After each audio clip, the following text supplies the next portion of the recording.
जगद्गुरू नरेंद्र महाराज यांच्या निवडणुकांबाबत केलेल्या भाष्यावर केलेल्या टीकेमुळे काँग्रेस नेते विजय वडेट्टीवार अडचणीत सापडलेत। वडेट्टीवार यांच्या विरोधात गुन्हा दाखल करण्याची मागणी त्यांचे अनुयायी आणि मंत्री मंगलप्रभात लोढा यांनी केली। वडेट्टीवार यांच्या वक्तव्याचा निषेध करण्यासाठी आज राज्यभरात नरेंद्र महाराजांच्या अनुयायांनी आंदोलन सुद्धा केले आणि या सगळ्याचा आढावा घेणारा हा रिपोर्ट पाहूया।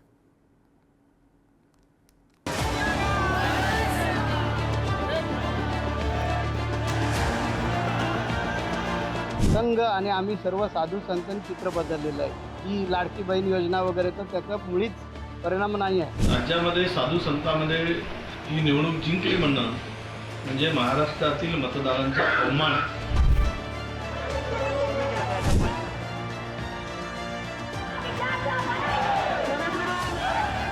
काँग्रेस नेते विजय वडेट्टीवार यांच्या विरोधात राज्यभरात हा असा उद्रेक पाहायला मिळाला।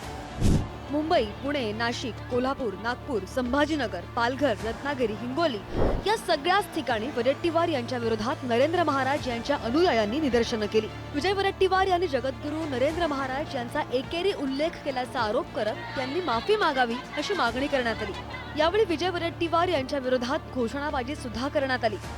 हिंदू धर्माचं जी पताका जी हातात घेतले ते आमच्या माऊलींनी अपशब्द चुकीचे वापरले तर याच्यावर जाहीर निषेध आम्ही करत आहोत आणि त्यांनी जगद्गुरू नरेंद्र महाराजांकडे जाऊन माफी मागितली पाहिजे। आपल्या धर्माचं ते कार्य करतायत आणि त्यासाठी त्यांना हे बोलणं गरजेचं होतं।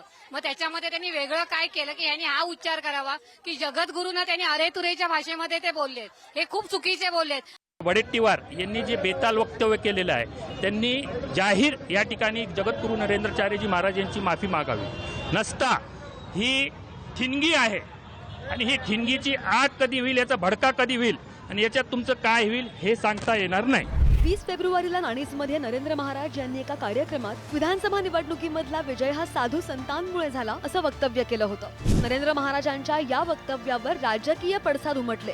विजय नेमका लाडकी बहीण योजनेमुळे झाला, ईव्हीएम मुळे झाला की संतांमुळे झाला असा टोला काँग्रेस प्रदेशाध्यक्ष हर्षवर्धन सपकाळ यांनी लगावला होता।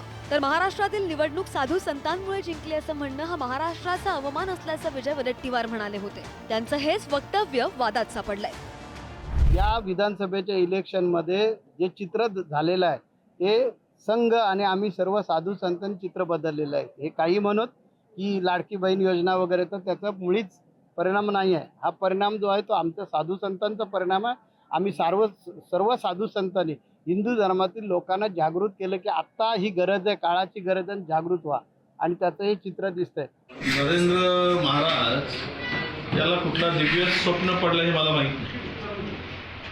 राज्यामध्ये साधू संतांमध्ये मुळे ही निवडणूक जिंकली म्हणणं म्हणजे महाराष्ट्रातील मतदारांचा अवमान।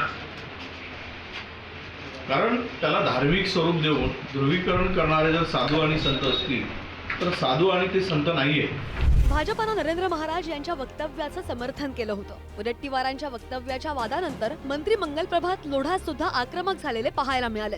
वडेट्टीवार यांच्यावर गुन्हा दाखल करून त्यांना शिक्षा देण्याच्या मागणीसाठी मंगलप्रभात लोढांनी मुंबईमध्ये जिल्हाधिकारी कार्यालयात निवेदन दिलं। वडेट्टीवार माफी मागत नाहीत तोपर्यंत आंदोलन सुरूच राहील असा इशारा सुद्धा त्यांनी दिलाय। आम्ही पण इथे सबर्बन कलेक्टर ऑफिसमध्ये येऊन कंप्लेंट दिली। आता मी पोलीसमध्ये जाऊन एफआयआर पण देणार आहे। मी त्याने भेटणार आहे, त्याने बोलणार आहे, त्याने सांगणार आहे की तुम्ही माफी मागा। 7 दिवसाच्या आत त्याने माफी मागली नाही तर त्यानंतर काय होईल त्याने कल्पना नाही। त्यांच्याबद्दल असा शब्द कोणी माफ करणार नाही, त्याने लगेच माफी मागितली पाहिजे। विजय वडेट्टीवार यांनी नरेंद्र महाराजांबद्दल केलेल्या वक्तव्यामुळे त्यांच्या अनुयायांच्या भावना दुखावल्या आहेत। आता या प्रकरणात वडेट्टीवार माफी मागणार की वडेट्टीवारांच्या विरोधात गुन्हा दाखल होणार हे पाहावं लागणार आहे। स्थानिक स्वराज्य संस्थांच्या निवडणुकांच्या तोंडावर रंगलेल्या या वादानं नवं राजकारण पाहायला मिळेल हे मात्र नक्की। ब्युरो रिपोर्ट, पुढारी न्यूज।